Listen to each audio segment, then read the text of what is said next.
ধন্যবাদ।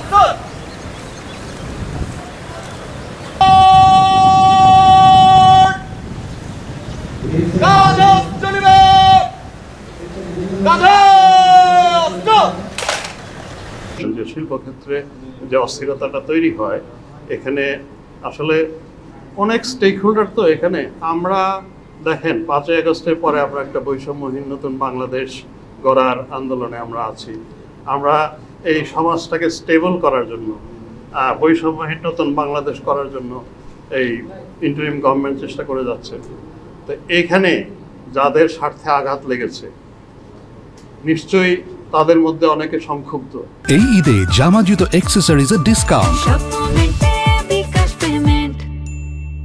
এবং এটা খুবই স্বাভাবিক যে এই বর্তমানে শান্তি শৃঙ্খলা রক্ষা, মানুষের জনজীবন যেন সুন্দরভাবে চলে, এই সব জায়গা অনেকেই চেষ্টা করবেন যে এখানে যেন অস্থিরতা তৈরি হয়, যেন এখানে বলা যায় যে এই প্রশাসন ব্যর্থ হচ্ছে, এরকম তো অনেকেই আছেন এটা যাদের স্বার্থে লাগছে।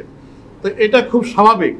আমরা নিশ্চিতভাবে জানি না যে কেউ আছেন অথবা কে আছেন, তবে এটা একটা খুবই সাধারণভাবে কমন সেন্স এটা যে এরকম একটা সংক্ষুব্ধ পক্ষ আছেই, এবং আমাদের মনে হয় যে এরকম কেউ নিশ্চয়ই রয়ে গেছেন এবং তারা এখনো ক্রিয়াশীল আছেন এবং তারা সেটা সমাজের বিভিন্ন পর্যায়ের লোক। তো তাদেরকে প্রতিহত করাই আমাদের কাজ, সেজন্যই আমরা আছি, শান্তি শৃঙ্খলাটা যেন বজায় থাকে।